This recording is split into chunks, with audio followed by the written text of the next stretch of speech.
যতক্ষণ বেঁচে থাকব দেশবাসীকে ছেড়ে যাব না। প্রিয় দেশবাসীর প্রতি আমার আবেদন, আমাকে আপনাদের থেকে বিচ্ছিন্ন করার চেষ্টা হলেও বিশ্বাস করবেন আমি আপনাদের সঙ্গেই আছি।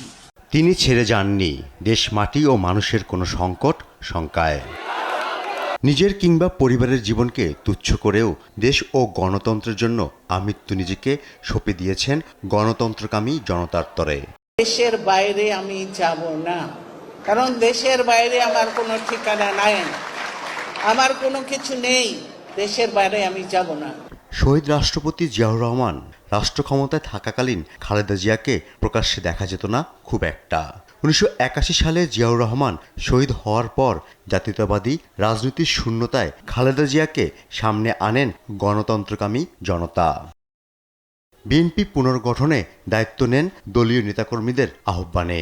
অরাজনৈতিক জীবন থেকে গণতন্ত্রের সংগ্রামে ধীরে ধীরে দেশের প্রধান রাজনৈতিক শক্তির শীর্ষ নেতৃত্বে উঠে আসেন খালেদা জিয়া।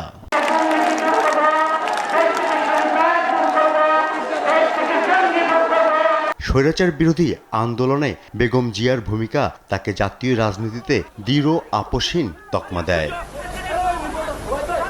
গণতন্ত্র পুনরুদ্ধারে ঐতিহাসিক 90-এর সফল অভ্যুত্থানের নেতৃত্বে পরিণত হন তিনি।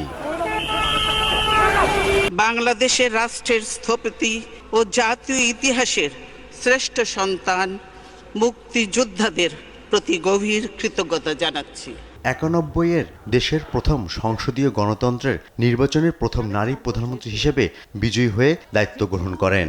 শেরে বাংলা একে ফজলুল হক, হোসেন সঈদ সোহরাওয়ার্দী ও মরহুম শেখ মুজিবুর রহমান সহ জাতীয় নেতৃবৃন্দের প্রতি শ্রদ্ধা নিবেদন করছি। খালেদা জিয়ার হাত ধরেই দেশে প্রবর্তিত হয় সংসদীয় গণতন্ত্র।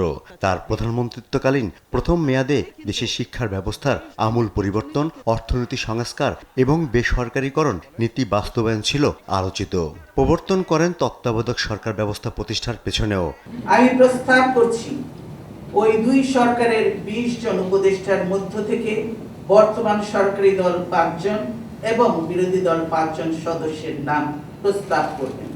তারাই আসন্ন নির্বাচনকালীন সরকারের উপদেষ্টা হবেন। তত্ত্বাবধায়ক সরকার ব্যবস্থা প্রতিষ্ঠার পেছনে ছিল তার গুরুত্বপূর্ণ ভূমিকা, যা দীর্ঘদিন দেশে নির্বাচন পরিচালনার ক্ষেত্রে গ্রহণযোগ্য কাঠামো হিসেবে ব্যবহৃত হয়েছে। আমরা যা পারবো সেটাই বলবো, তাহলে দ্রব্যমূল্যের দাম কমিয়ে আনতে হবে এবং সেজন্য আমাদেরকে উৎপাদনও বাড়াতে হবে। নির্বাচন সহ দেশের রাজনীতির প্রতিটি ধাপেই খালেদা জিয়া নিয়ে এসেছেন পরিবর্তন।